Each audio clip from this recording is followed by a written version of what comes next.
Today, we have none other than, I'm going to take a deep breath here, the guru of greatness, the Monday, Tuesday, Friday Night Delight, the new face of Extreme, the Prince of Parkour, the Shaman of Sexy, the Honcho of Hotness, Jomo, John Morrison, Johnny Mundo, but more importantly, John Hennigan. John, thanks for being on the show with us.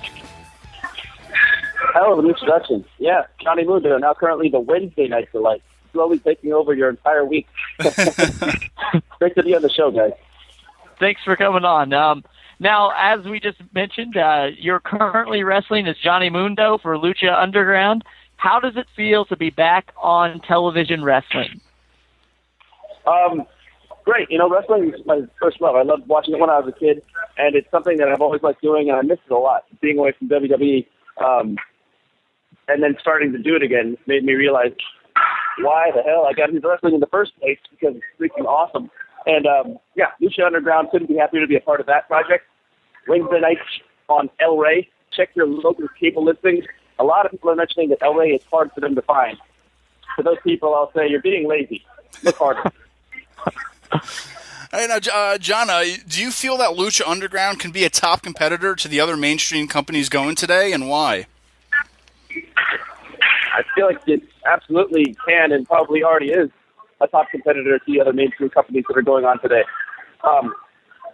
First of all, they've got Johnny Mundo, which everybody is talking about, Twitter, Facebook, all that stuff.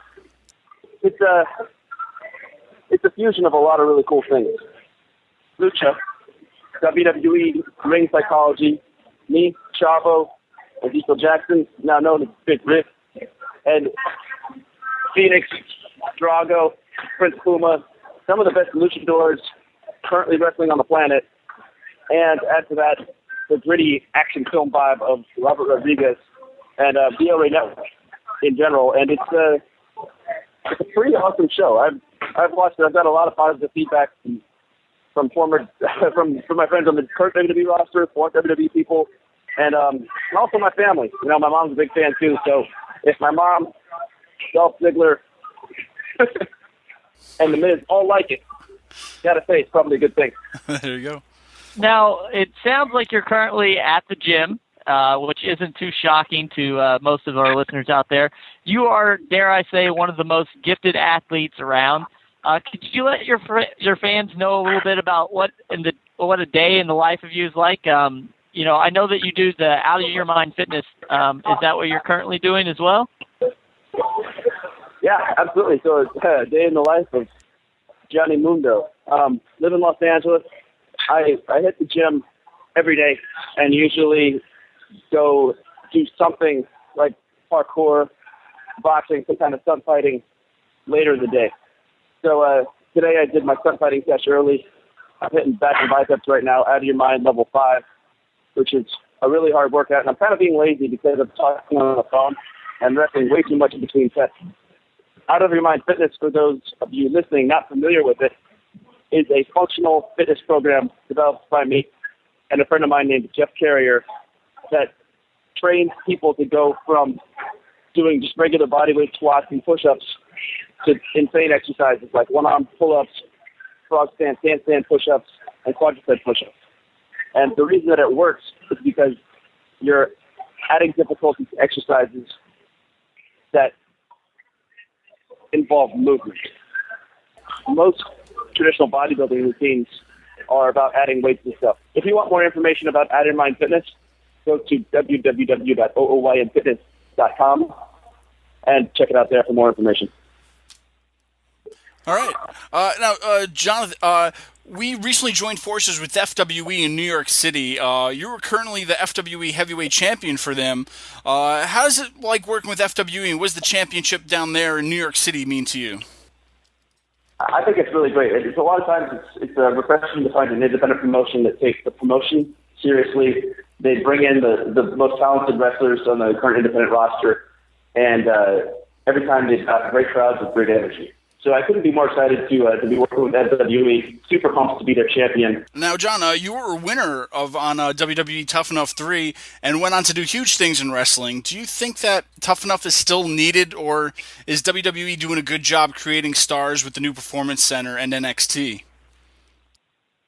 You know, it's interesting because you can see stars of NXT and then come up onto the main roster for WWE. But Tough Enough captures a different portion of a wrestler's career than NXT does. I love Tough Enough. Obviously, I love it. That's where I came from. But I think it's a really cool show to watch. I watched it before I even started wrestling. Before I submitted a tape to Tough Enough, I watched season 1 and I thought to myself, you know what, I can do that better than those guys. And they submitted a tape. I think it's not necessary for the success of sports entertainment to have Tough Enough.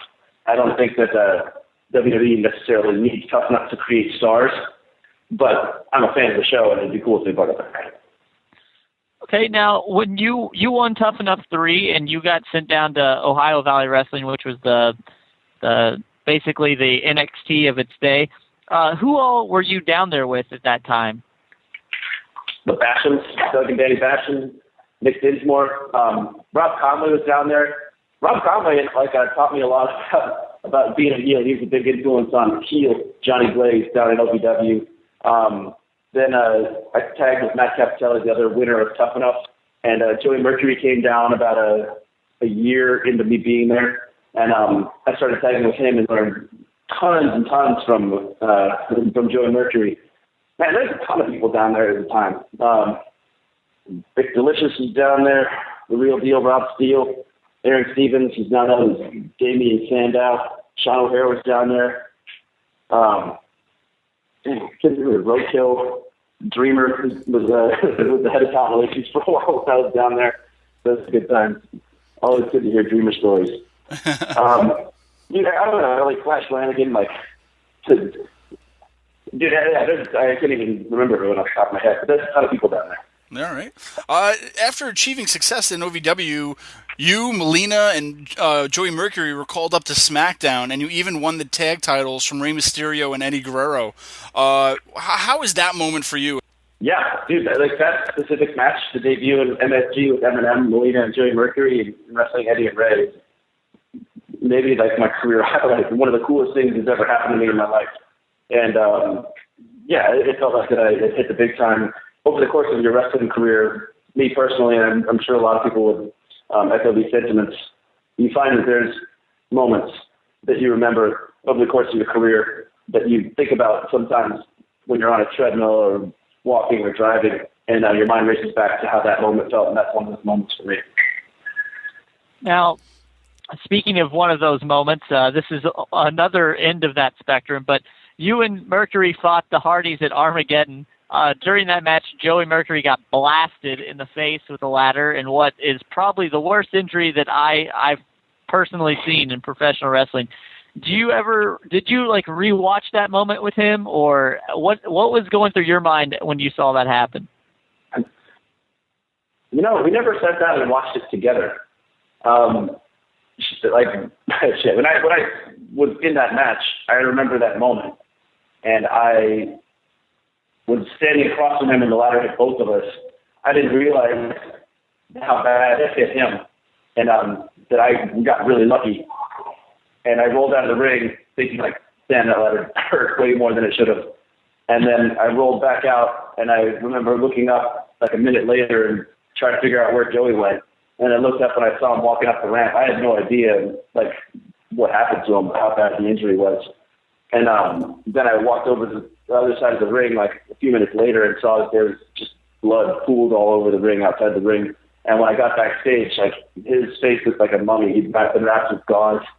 And Melina and I drove to the hospital and waited for him all night. They had to stitch up his cartilage and stitch up his skin on top of his cartilage. He was messed up. And I saw that footage back. I've watched it several times now. And it sucks, dude. It was messed up. Yeah. Now, Joey got released in 2007, which gave you the opportunity to go out on your own.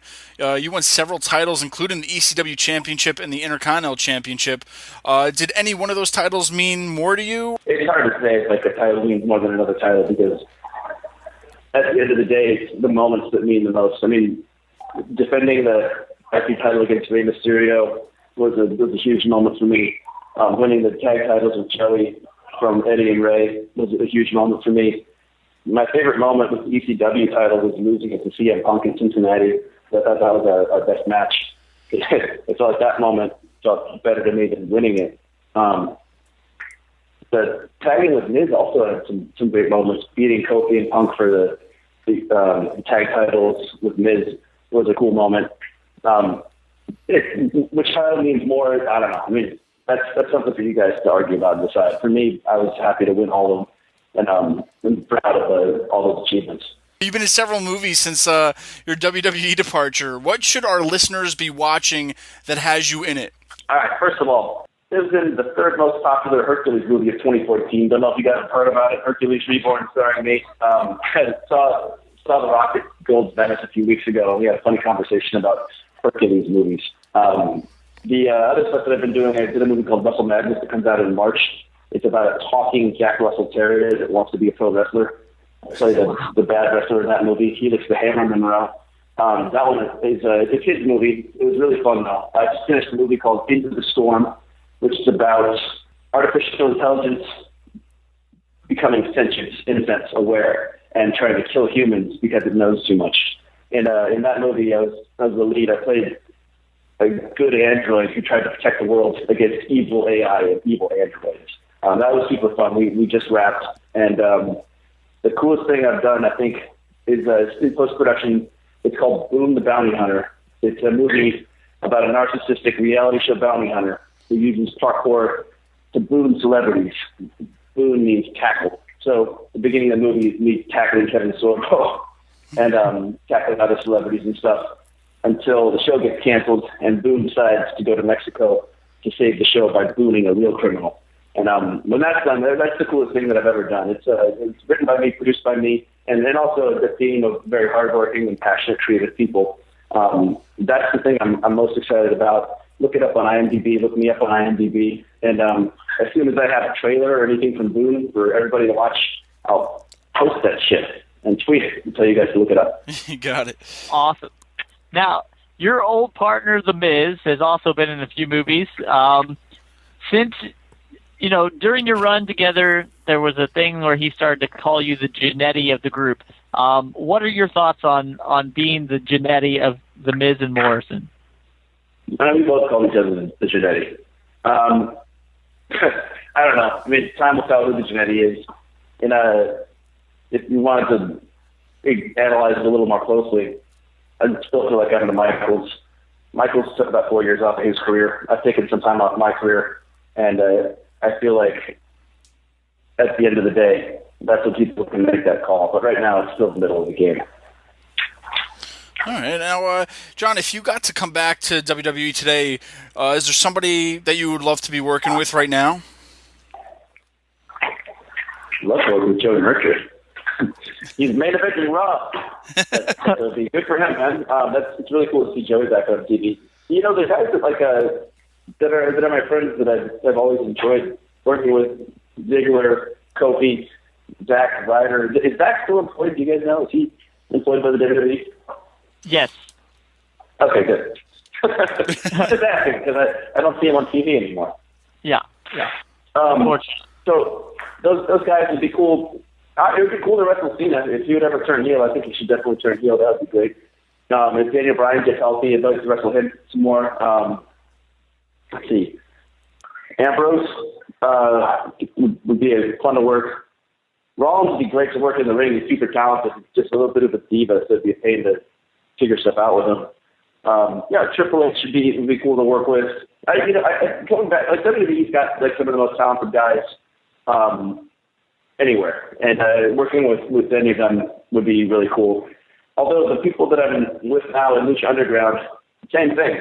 Like working with Big Rick, Chavo Guerrero, Prince Puma, I believe is as talented, if not more talented, than anyone on the current WWE roster.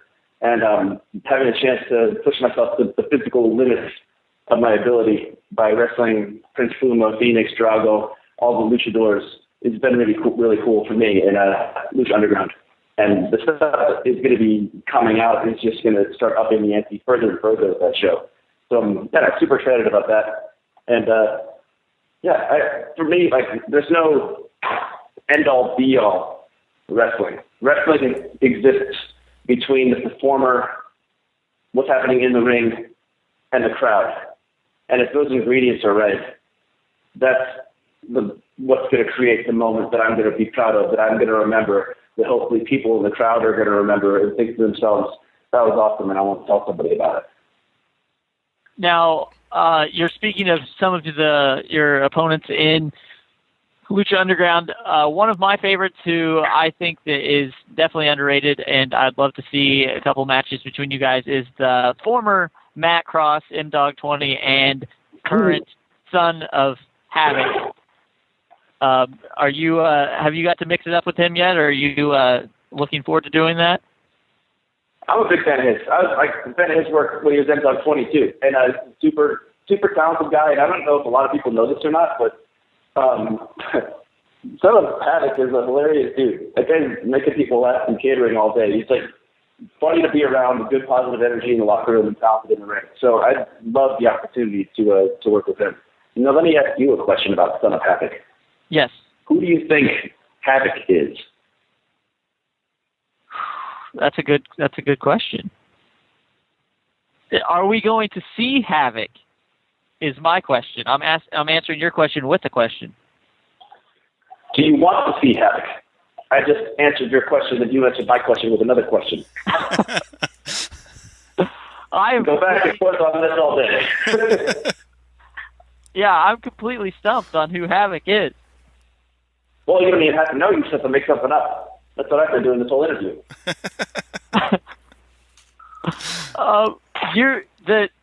It's no secret you've been talking about current wrestlers and stuff, so you are probably still currently watching the product. The WWE Network is a huge new way for people that may have not seen your body of work before to go back and see it now. So if you had the chance to suggest one thing for people to watch that had you in it in WWE, what would it be?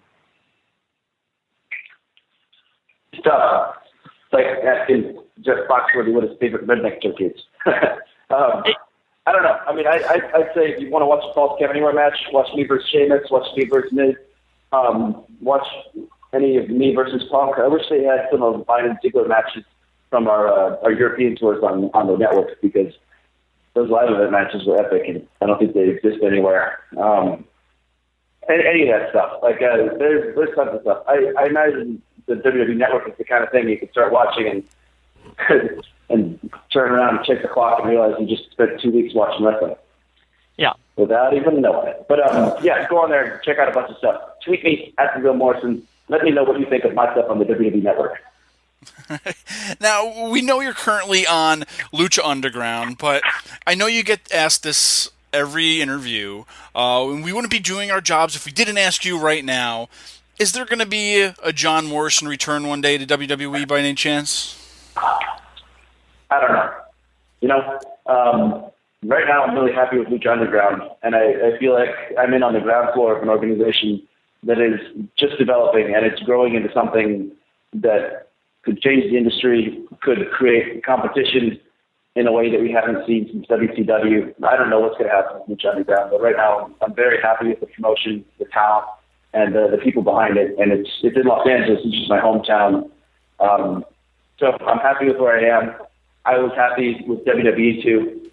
The biggest stage of them all is WWE. And what the future holds for me, I'm just kind of living it day by day right now, living in the moment, to quote Jeff Hardy. It really just depends on a lot of things that I can't tell. All right. Now, you're currently on another wrestling podcast. It's our podcast. We try every week to get the best talent out there, but this week has been a very crazy week for podcasts.